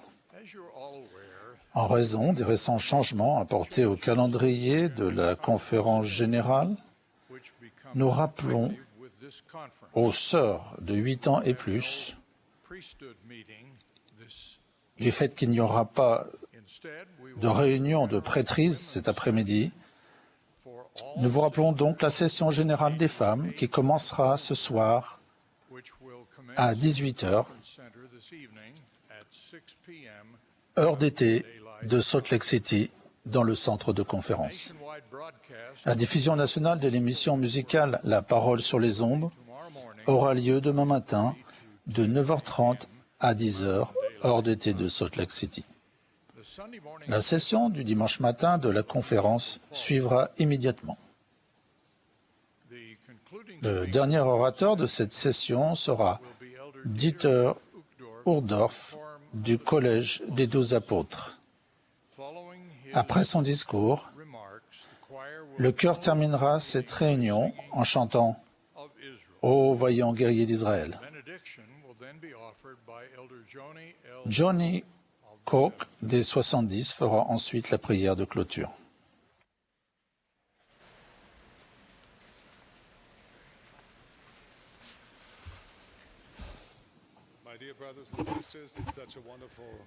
Mes chers frères et sœurs, c'est une merveilleuse occasion d'être avec vous en cette conférence générale merveilleuse. Pour écouter des messages inspirants et entendre ce chœur merveilleux de missionnaires représentant des milliers de missionnaires dans le monde, nos fils et nos filles. Et surtout d'être unis en foi aujourd'hui pour soutenir notre cher président Nelson, la première présidence et les officiers généraux de l'Église. Quelle joie aujourd'hui d'être avec vous. Salomon, roi de l'Antiquité, compte parmi les êtres humains qui ont connu les plus grandes réussites apparentes de l'histoire. Il semblait tout avoir: l'argent, le pouvoir, l'adulation et les honneurs. Mais après des décennies d'égocentrisme et de luxe, comment le roi Salomon résuma-t-il sa vie? Il dit « Tout est vanité ». Cet homme qui avait tout a fini désabusé, pessimiste et malheureux, en dépit de tout ce qui lui était acquis. Il existe un mot allemand, Weltschmerz. Il signifie en gros une tristesse qui vient de ce que l'on rumine la pensée que le monde est inférieur à ce qu'on pense qu'il devrait être. Peut-être y a-t-il un peu de Weltschmerz en chacun de nous. Quand des chagrins silencieux s'immiscent dans notre vie, quand la tristesse emplit nos journées et projette des ombres sur nos nuits, quand la tragédie et l'injustice touchent le monde qui nous entoure, notamment la vie de nos êtres chers, quand nous parcourons notre chemin d'infortune personnelle et solitaire, et que la souffrance entache notre sérénité et ouvre une brèche dans notre tranquillité, nous pourrions être tentés de dire, comme Salomon, que la vie est vaine et dépourvue de sens. La bonne nouvelle est qu'il y a de l'espérance. Il y a une solution au vide, à la vanité et au Weltschmerz de la vie. Il y a une solution, même au désespoir et au découragement les plus profonds que vous pourriez ressentir. Cette espérance réside dans le pouvoir transformateur de l'évangile de Jésus-Christ et dans le pouvoir rédempteur du Sauveur de guérir notre âme malade. Jésus a déclaré « Je suis venu afin que les brebis aient la vie et qu'elle l'ait en abondance. » Nous parvenons à cette vie abondante, non pas en nous concentrant sur nos besoins ou sur nos accomplissements personnels, mais en devenant de vrais disciples de Jésus-Christ, en suivant ses voies et en nous engageant dans son œuvre. Nous trouvons la vie en abondance en nous oubliant et en nous engageant dans la grande cause du Christ. Et qu'est-ce que la cause du Christ? C'est de croire en lui, d'aimer comme il a aimé et d'agir comme il a agi. Jésus allait de lieu en lieu, faisant du bien. Il a marché parmi les pauvres, les proscrits, les malades et les honteux. Il a servi les démunis, les faibles et ceux qui n'avaient pas d'amis. Il a passé du temps avec eux. Il a parlé avec eux. Et il les a tous guéris. Partout où il est allé, le Sauveur a enseigné la bonne nouvelle de l'Évangile.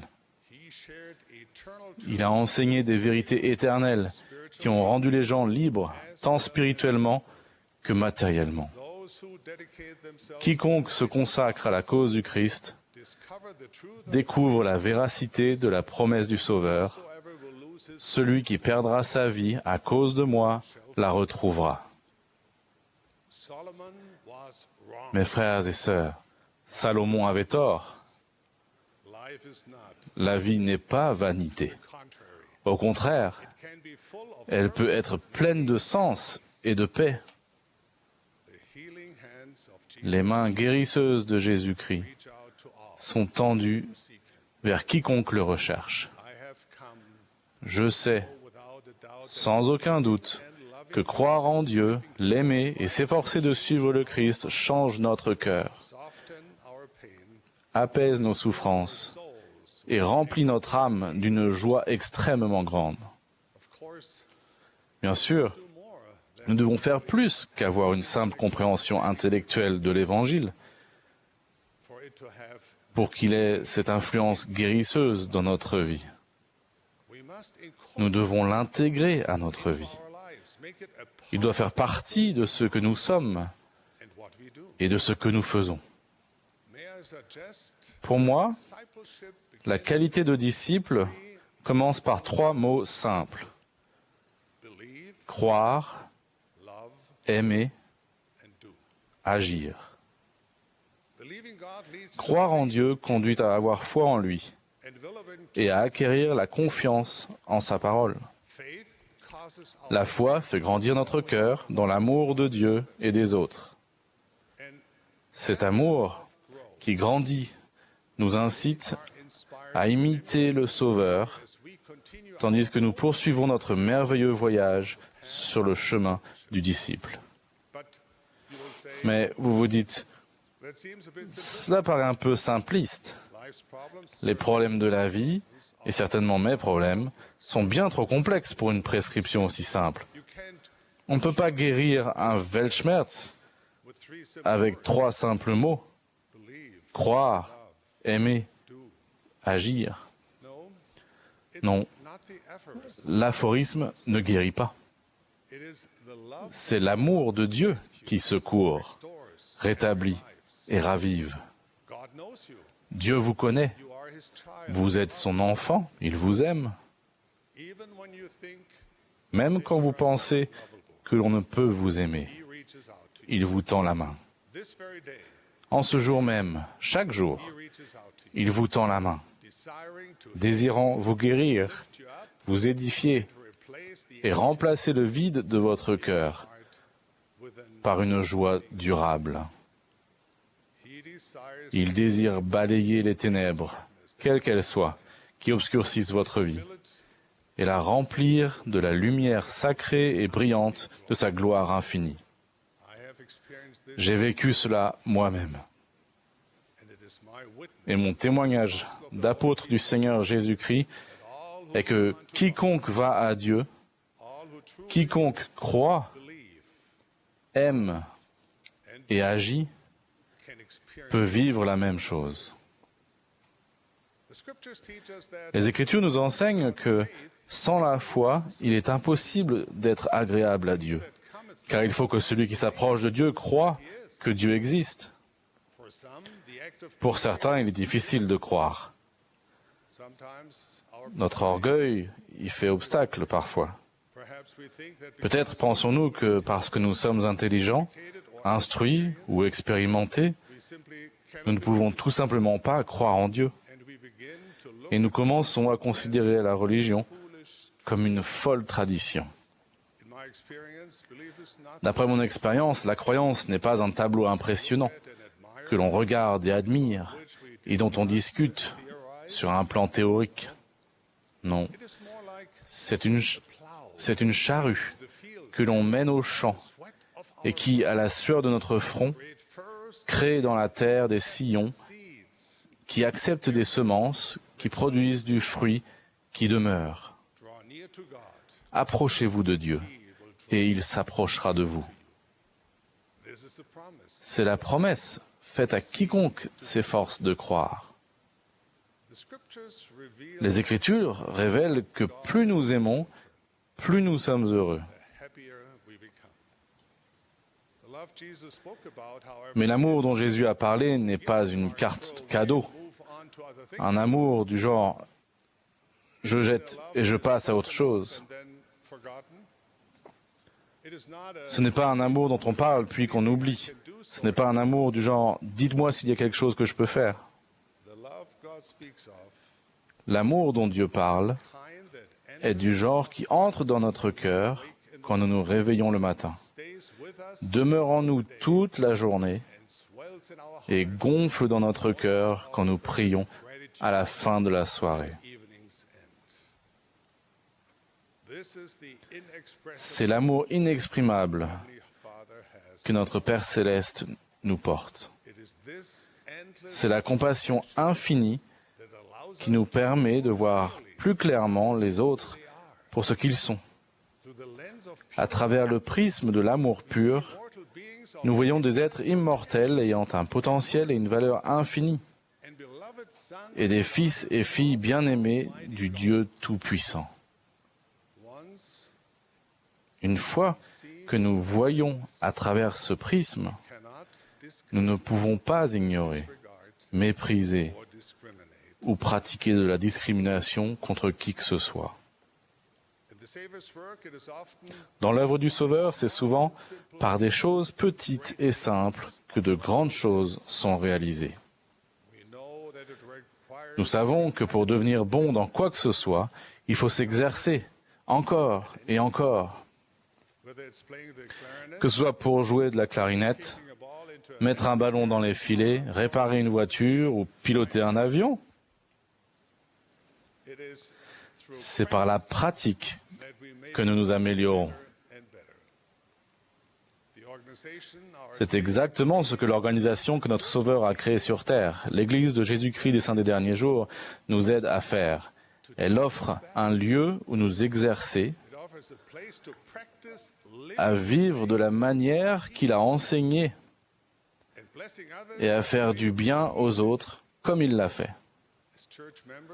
En tant que membres de l'Église, nous recevons des appels ou des responsabilités qui exigent de nous que nous tendions la main avec compassion et que nous servions les autres. Récemment, l'Église a mis davantage l'accent sur le service et l'amour du prochain.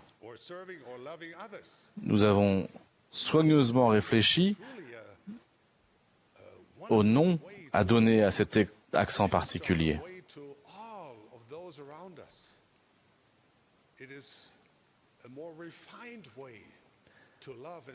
C'est une façon plus raffinée d'aimer et de servir nos semblables, en les servant de multiples façons.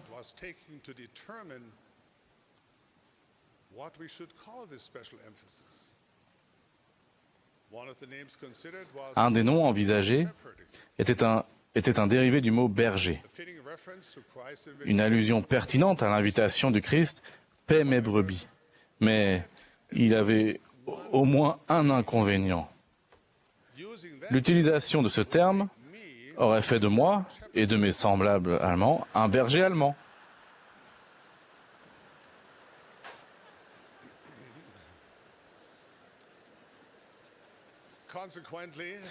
Par conséquent, je suis très satisfait du terme service pastoral. Bien évidemment, cet accent n'est pas nouveau. Il nous donne simplement une occasion renouvelée et raffinée d'appliquer le commandement du Sauveur, de nous aimer les uns les autres. Parler de l'Évangile avec courage, humilité et confiance est un merveilleux exemple de la façon dont nous servons les autres en répondant à leurs besoins spirituels.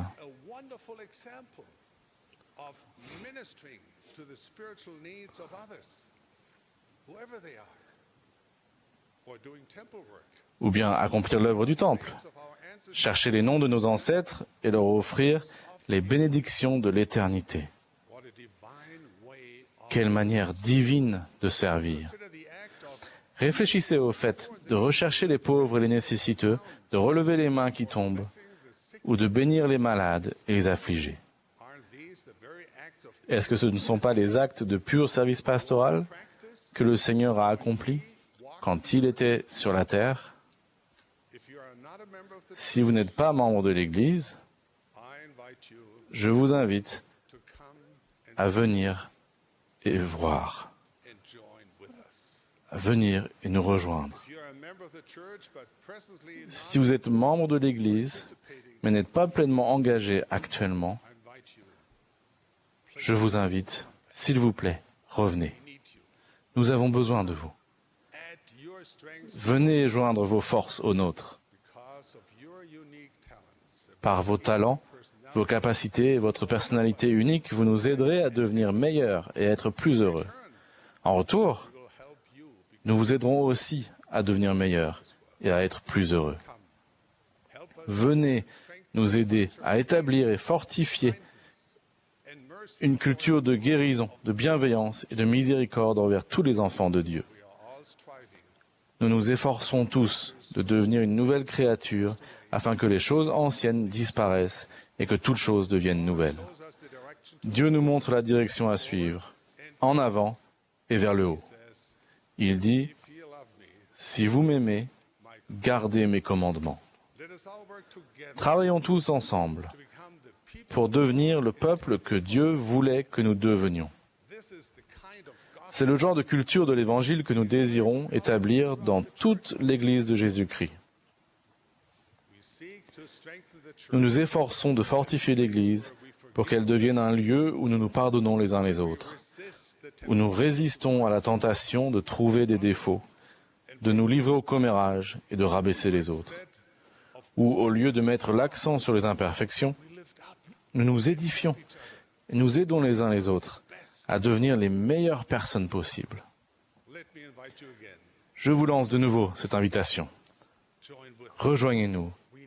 Venez et voyez, nous avons besoin de vous. Vous découvrirez que cette Église est remplie de certaines des meilleures personnes que ce monde a à offrir. Elles sont accueillantes, aimantes, gentilles et sincères. Elles font des sacrifices, elles travaillent dur et sont même héroïques parfois. Et elles sont aussi douloureusement imparfaites. Elles font des erreurs. De temps en temps, elles disent des choses qu'elles ne devraient pas dire. Elles font des choses qu'elles regrettent ensuite. Mais elles ont ceci en commun.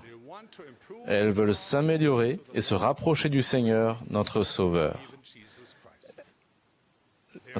Jésus-Christ. Elles essayent de bien faire. Elles croient. Elles aiment. Elles agissent. Elles veulent devenir moins égoïstes, plus compatissantes, plus raffinées, plus semblables à Jésus. Oui, la vie peut être difficile par moments. Il est certain que nous avons tous des moments de désespoir et de découragement. Mais l'évangile de Jésus-Christ offre l'espérance. Et dans l'Église de Jésus-Christ, nous nous joignons à d'autres personnes qui recherchent un lieu où nous nous sentons à notre place, un lieu de progression, où ensemble, nous pouvons croire, aimer et agir. Quelles que soient nos différences, nous cherchons à nous accueillir les uns les autres en tant que fils et filles de notre Père céleste bien-aimé. Je suis reconnaissant, au-delà de toute mesure, d'être membre de l'Église de Jésus-Christ des Saints des Derniers Jours et de savoir que Dieu aime suffisamment ses enfants pour leur donner un plan qui donne bonheur et sens à cette vie et un moyen de connaître une joie éternelle dans des lieux de gloire dans la vie à venir. Je suis reconnaissant que Dieu nous ait donné un moyen de guérir les maux de l'âme et le Weltschmerz de la vie.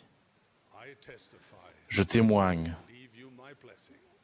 et vous laisse ma bénédiction que si nous croyons en Dieu, si nous l'aimons et aimons ses enfants de tout notre cœur et nous efforçons d'agir comme Dieu nous l'a demandé, nous trouverons la guérison et la paix, le bonheur et le sens de la vie. Au nom sacré de notre Maître, au nom de notre Sauveur, au nom de Jésus-Christ. Amen.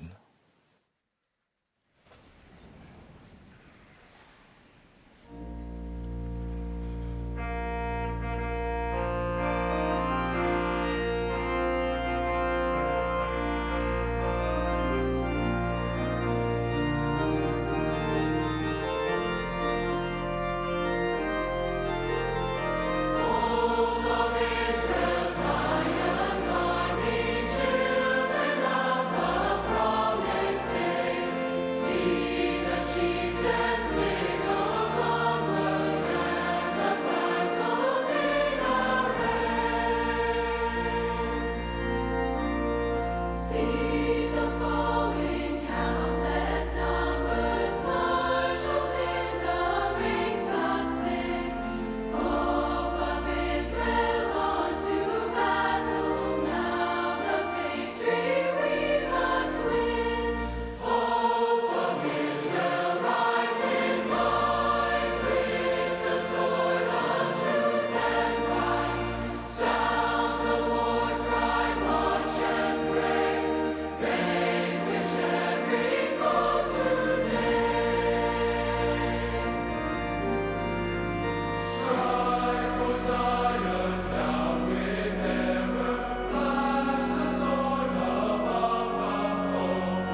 Notre cher Père Céleste bien-aimé, nous venons devant toi avec un cœur plein de gratitude, de reconnaissance pour ces enseignements, l'esprit que nous avons ressenti venant de nos prophètes, apôtres et dirigeants aujourd'hui. Nous sommes reconnaissants de la musique qui a été fournie par ce cœur des missionnaires. Nous te remercions en particulier, Père, pour cet esprit si doux que nous avons ressenti aujourd'hui. Nous te demandons de nous bénir avec le courage, la détermination, les capacités aussi pour que nous puissions agir sur les sentiments que tu nous as suggérés à travers cette musique, à travers tes serviteurs. Bénis-nous, Père, avec cette capacité de préparer nos esprits, notre cœur pour les autres sessions de cette conférence générale, pour les révélations personnelles que nous pourrons recevoir. Nous prions humblement au nom de Jésus-Christ. Amen.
This has been a broadcast of the 188th Huitième semi-annual conférence générale d'octobre de l'Église de Jésus-Christ des Saints des Derniers Jours. Les orateurs étaient choisis parmi les autorités générales et les officiers généraux de l'Église. La musique de cette session était interprétée par un chœur de missionnaires du Centre de formation des missionnaires de Provo, en Utah. Cette émission a été diffusée à titre de service public par Bonneville Distribution. Toute reproduction, enregistrement, transcription ou autre utilisation de cette émission sans autorisation écrite est interdite.